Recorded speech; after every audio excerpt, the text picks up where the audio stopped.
ఓం శ్రీ మాత్రే నమః. ఆంధ్రప్రదేశ్లో ఉన్న ఒక అద్భుతమైన అంటే వరాహ నరసింహ మానవ రూపాల సమ్మేళనంగా ఉన్న ఒక అద్భుతమైన ఆలయం అయితే ఇది. ఈ ఆలయం గురించి ఈ వీడియోలో తెలుసుకుందాం. అదేనండి, వైజాగ్లో ఉన్న శ్రీ వరాహలక్ష్మి నృసింహస్వామి ఆలయం అన్నమాట ఈ ఆలయం. ఈ ఆలయం భారతదేశంలోనే ప్రముఖ వైష్ణవ క్షేత్రాల్లో ఒకటనమాట. ఇక్కడ స్వామివారు వరాహ నరసింహ మానవ రూపాల సమ్మేళనంగా ఉంటారనమాట. అయితే ఇక్కడ ఈ స్థల పురాణం చరిత్ర కూడా చాలా అద్భుతంగా ఉంటుందండి ఈ ఆలయం. మనం ఇక్కడ మొత్తం ఒక్కొక్కటిగా చూసుకుంటూ ఈ ఆలయంలో ఉన్న విశేషాలన్నీ తెలుసుకుంటూ ఈ ఆలయ చరిత్ర తెలుసుకుందాం.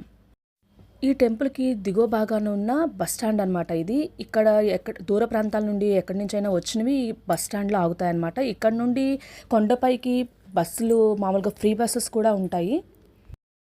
ఈ బస్ స్టాండ్ దగ్గరే central reserved and information centre అని ఉంది కదండి. ఇక్కడే మనకి ఏమైనా విషయాలు అంటే టికెట్స్ గురించి కానీ అలాంటి ఏమైనా ఇన్ఫర్మేషన్ కావాలన్నా కూడా ఇక్కడ చెప్తారు.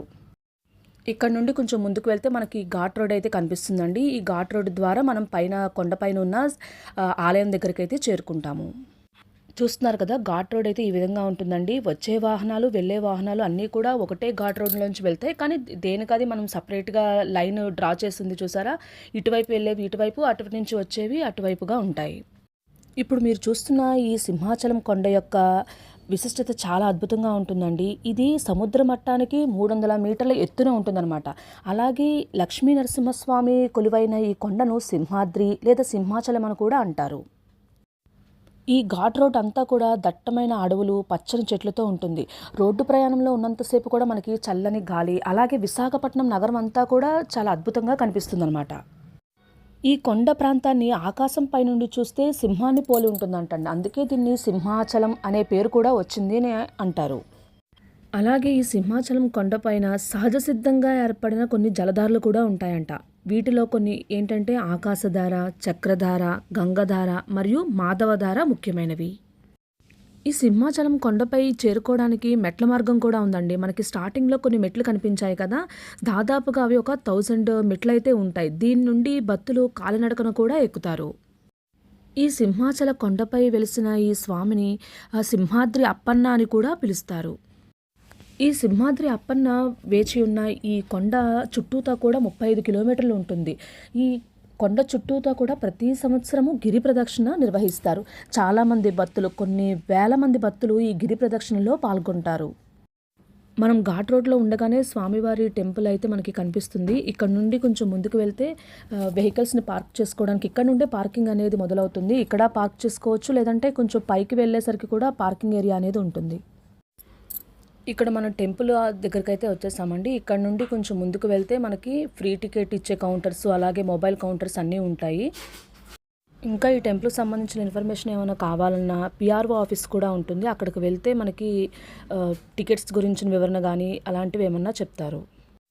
పురాణాల ప్రకారం ఈ ఆలయం ఇక్కడ ఏ విధంగా ప్రతిష్ఠించబడిందో తెలుసుకుందాం. హిరణ్యకశిపుడి బారి నుండి తనను రక్షించిన విష్ణుమూర్తిని భక్తుడైన ప్రహ్లాదుడు ఇక్కడ ప్రతిష్ఠించి పూజించినట్లు పురాణాలు చెబుతున్నాయి. కాలక్రమంలో ఈ ఆలయం శిథిలావస్థకు చేరి పుట్టలు పెరగగా పురూరవుడు అనే రాజు స్వప్న దర్శనం ద్వారా స్వామివారిని కనుగొని అక్షయ తృతీయ నాడు సహస్ర కలశాభిషేకం చేసి స్వామి యొక్క నిజరూపాన్ని బయట పెడతారని నమ్ముతారు. అలాగే ఇక్కడ చోళులు వేసిన శాసనాలు కూడా చాలానే దొరికాయి. అందువల్ల వాళ్ళ యొక్క పాత్ర కూడా ఉంది అని తెలుస్తుంది. 11వ శతాబ్దంలో వేంగి చాళుక్యులు, ఆ తర్వాత 13వ శతాబ్దంలో తూర్పు గంగా సామ్రాజ్యాధిపతి అయిన మొదటి నరసింహుడు కూడా అభివృద్ధి చేశారని చెబుతారు. అలాగే తర్వాత విజయనగర సామ్రాజ్య నేత అయినటువంటి శ్రీకృష్ణదేవరాయలు కూడా ఈ క్షేత్రాన్ని దర్శించి స్వామివారికి ఎన్నో విలువైన ఆభరణాలు, పచ్చలహారంతో సహా అలా అన్నీ కూడా సమర్పించారని, ఆయన కళింగ విజయం తర్వాత ఇక్కడ విజయ ధ్వజం శిలాశాసనాన్ని కూడా ఏర్పాటు చేశారని చెబుతారు. ఇక్కడ మీరు ఒక బోర్డు అయితే చూస్తారు కదండి. ఇక్కడ నుండి మనకి డైరెక్షన్స్ అయితే చూపిస్తూ ఉంటుంది ఈ బోర్డులో. ఇక్కడ నుండి మనం ఎటువైపు వెళ్ళాలి అంటే 300 rupees ticket, 100 rupees ticket, free దర్శనం అవన్నీ కూడా అక్కడ మనకి చూపిస్తుంది అనమాట. ఇక్కడ మీరు చూసినట్లయితే ప్రోటోకాల్ దర్శనం అని ఉంది కదండి. ఇక్కడ విఐపి దర్శనానికి అలో చేస్తారనమాట. దీని పక్క నుంచి మనం లెఫ్ట్ సైడ్ వెళ్ళినట్లయితే 300 rupees ticket, 100 rupees ticket, free ticket counters ఉంటాయి. అలాగే మన మొబైల్ని, బ్యాగ్స్ని అక్కడ డిపాజిట్ చేయడానికి డిపాజిట్ కౌంటర్స్ కూడా ఉంటాయి. ఎక్కడైనా మనం జనరల్‌గా చూసినట్లయితే దేవాలయాలన్నీ కూడా తూర్పు లేదా ఉత్తరముఖంగా ఉంటాయి. కానీ సింహాచల ఆలయం పడమర దిక్కుకు అభిముఖంగా ఉంటుంది. ఇది ఇక్కడ మరొక విశేషం అన్నమాట.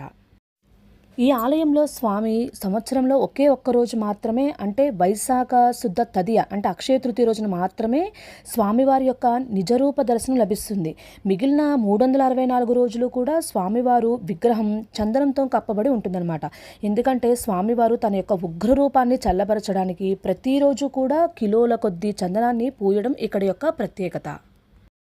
మొబైల్స్, బ్యాగ్స్ ఈ కౌంటర్‌లో డిపాజిట్ చేసిన తర్వాత పక్కనే చెప్పుల స్టాండ్ కూడా ఉంటుంది. ఈ చెప్పులు అవన్నీ ఇక్కడ పెట్టుకున్న తర్వాత కొంచెం ముందుకు వెళ్తే ఉచిత దర్శనం లైన్ అయితే కనిపిస్తుంది. ఉచిత దర్శనానికైతే జనాభాను బట్టి ఒక 3-4 అవర్స్ టైం అయితే పడుతుంది.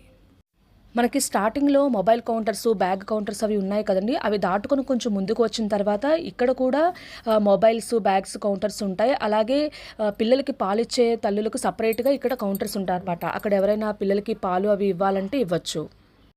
ఈ ఫ్రీ దర్శనానికి పక్కనే కేశఖండనశాల కూడా ఉంటుంది. ఎవరైనా మొక్కుబడులు చెల్లించుకోవాలనుకుంటే అక్కడికి వెళ్ళి చెల్లించుకోవచ్చు.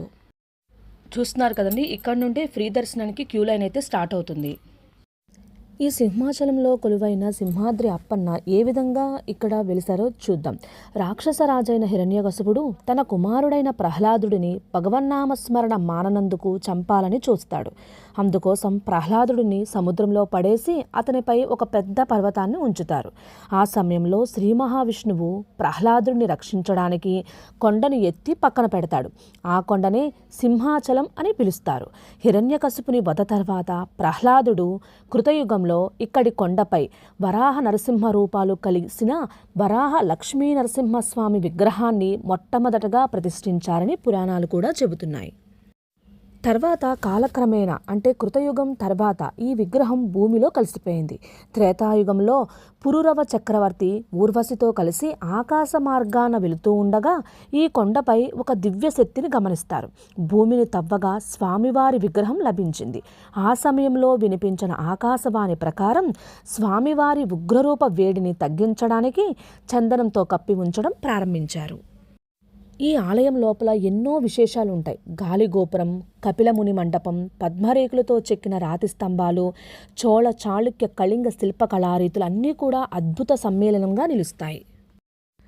ఈ ఆలయ ప్రాంగణంలోనే నక్షత్రవనం అని ఉంది. ఇక్కడ మీరు చూసినట్లయితే ఒక్కొక్క రాశికి సంబంధించిన అంటే వాళ్ళ జాతకరీత్యా ఏ విధంగా ఉంటుంది, ఏ వృక్షాన్ని వాళ్ళు పూజిస్తే వాళ్ళకి మంచి జరుగుతుంది, వాళ్ళ అదృష్ట సంఖ్య అంతా కూడా ఈ నక్షత్రవనంలో రాసి ఉంటుంది. లోపల ఉన్న స్వామివారిని దర్శనం చేసుకున్న తర్వాత గర్భగుడికి ఎదురుగా ఒక కప్ప స్తంభం ఉంటుంది. ఇది ఒక మహిమాన్వితమైన స్తంభం అన్నమాట. ఈ కప్ప స్తంభం అడుగు భాగంలో అత్యంత శక్తివంతమైన సంతాన వేణుగోపాల యంత్రం ప్రతిష్ఠించబడిందంట. అందుకనే ఈ స్తంభాన్ని ఎవరైతే కౌగిలించుకుంటారో అంటే సంతానం లేని భక్తులకు ఈ స్తంభాన్ని గట్టిగా కౌగిలించుకుంటే స్వామివారి అనుగ్రహంతో తప్పక సంతానం కలుగుతుందని భక్తుల యొక్క విశ్వాసం. పురాణాల ప్రకారం కూడా ఈ స్తంభాన్ని దేవతలే స్వయంగా ప్రతిష్ఠించారని కూడా చెబుతారు.